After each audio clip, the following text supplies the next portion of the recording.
Family courts were established to resolve conflicts arising out of differences within marriage and domestic problems, as well as issues such as alimony, single parenthood, separation, care of children, and ownership, which are all related to the family situation.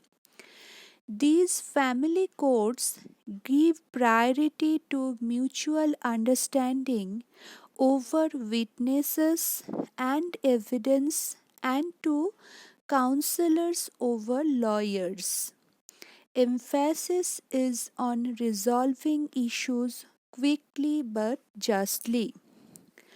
So, children, family courts were established in 1984 to resolve conflicts arising out of marriage and other domestic problems where alimony, single parenthood, etc.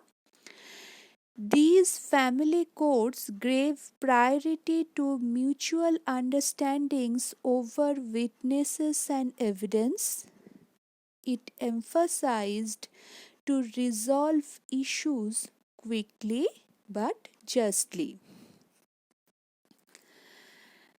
Now, I am going to discuss about trial involving alimony. Children, a fixed amount paid to a married woman for her upkeep by the husband who has divorced her is called alimony. In the case of Muhammad Ahmed Khan versus Shah Banu Begum, the Supreme Court gave the verdict that Shah Banu Begum had the right to alimony. However, religious organizations protested vociferously against the verdict. As a result, the Muslim Women's Act was passed by Parliament. Children, a fixed amount paid to a married woman for her upkeep by the husband who had divorced her is called alimony. In the case of Muhammad Ahmed Khan versus Shah Banu Begum, the Supreme Court gave the verdict that Shah Banu Begum had the right to alimony.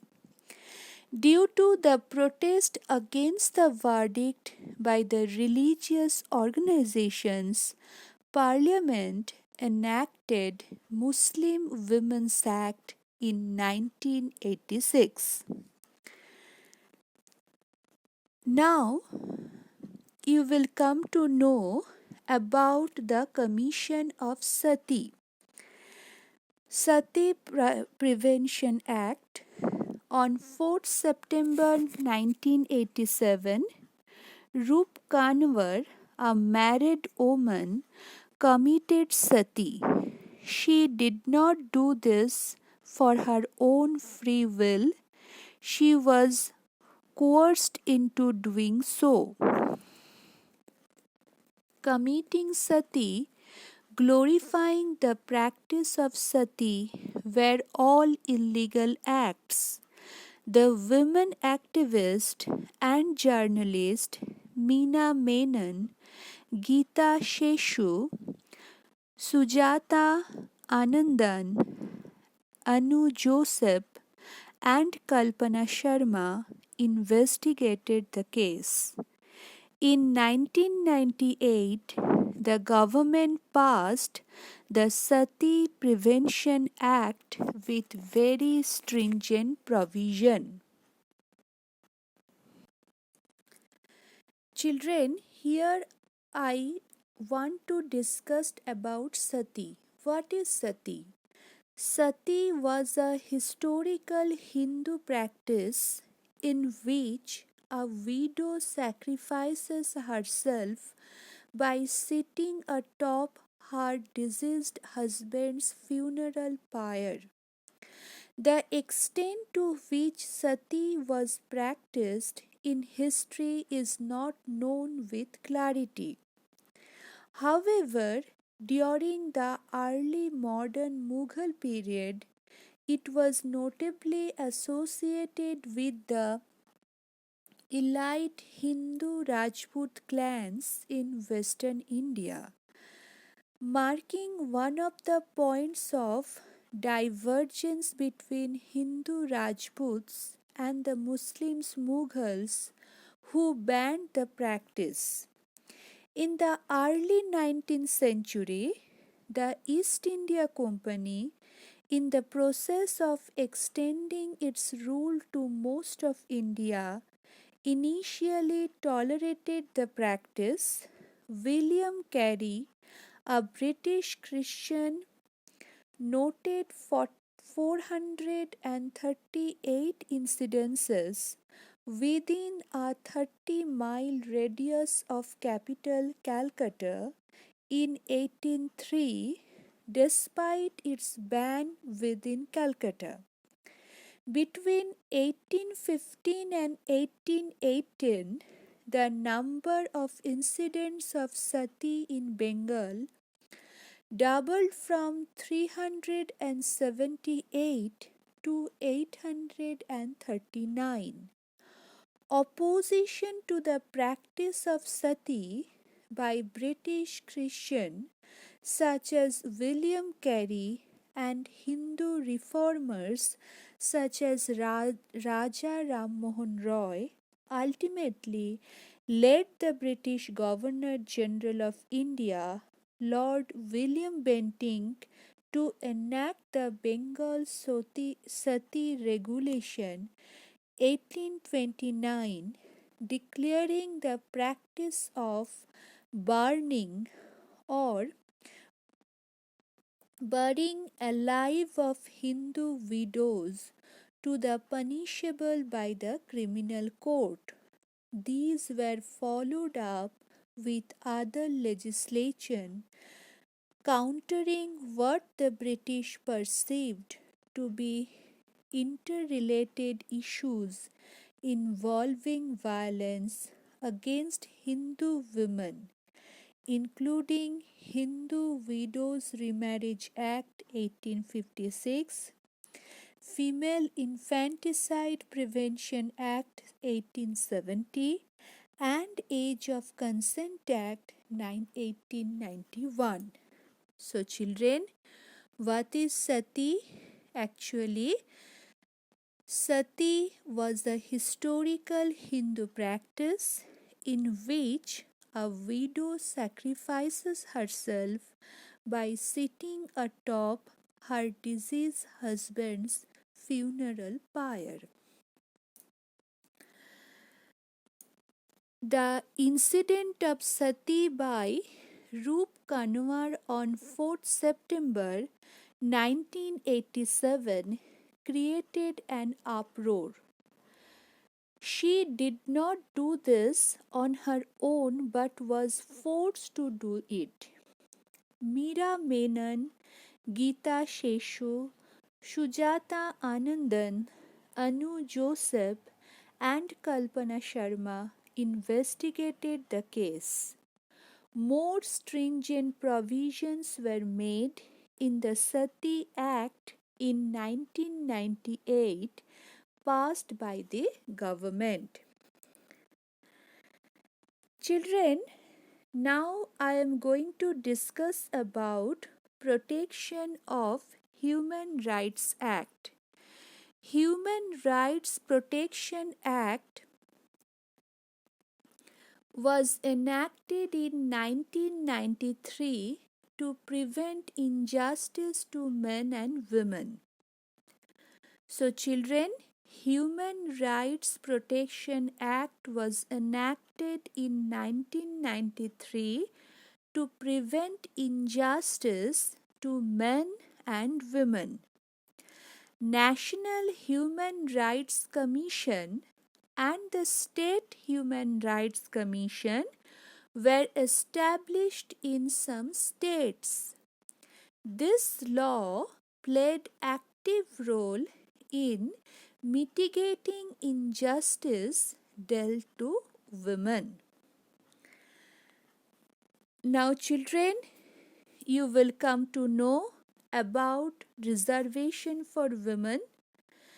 The 73rd and 74th Amendments to the Constitution provide for reservation of one third of the seats for women in Gram Panchayat, Panchayat Samiti, Jila Parishad, municipalities and municipal corporations, as well as for the post of Sarpanch, Chairman, and Mayor.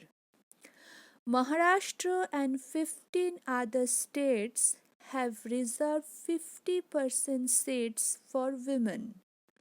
This provision provides women the opportunity to participate in the business of the community. So, children, the 73rd and 74th Constitutional Amendment Act provide reservation of one third seats for women in Gram Panchayat, Panchayat Samitis, Jila Parishads, municipalities and municipal corporations, as well as for the post of Sarpanch, Chairman, and Major.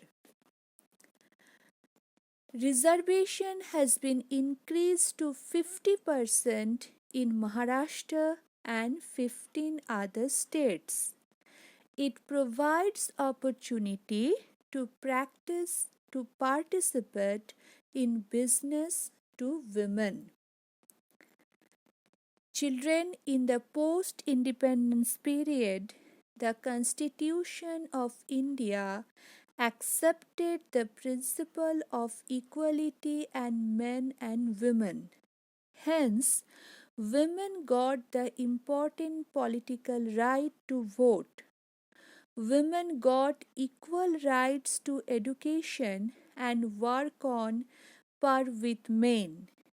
Inhuman practices like sati, dowry, and polygamy were banned by law.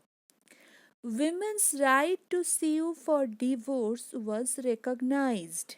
They got a lawful share in property. In local self-government bodies, seats were reserved for women so that they would have their just share of political power. We see today that due to these provisions, women have begun to get education and to earn. Also, due to ideas of women's liberation, women are developing a sense of self. They have begun to participate enthusiastically and with determination in all fields of education, earning money, administration, politics, etc. So, children, in the post-independence period, the Constitution of India accepted the principle of equality of men and women. Women got equal rights and could work on par with men. Inhuman practices like sati, dowry, and polygamy were banned by law. The process of liberation of women has gathered momentum. So, children, still now I have discussed about family court, trial involving alimony, the Commission of Sati or Sati Prevention Act, Protection of Human Rights Act, and also reservation for women and provision in constitution and laws. All these points here I have discussed in detail.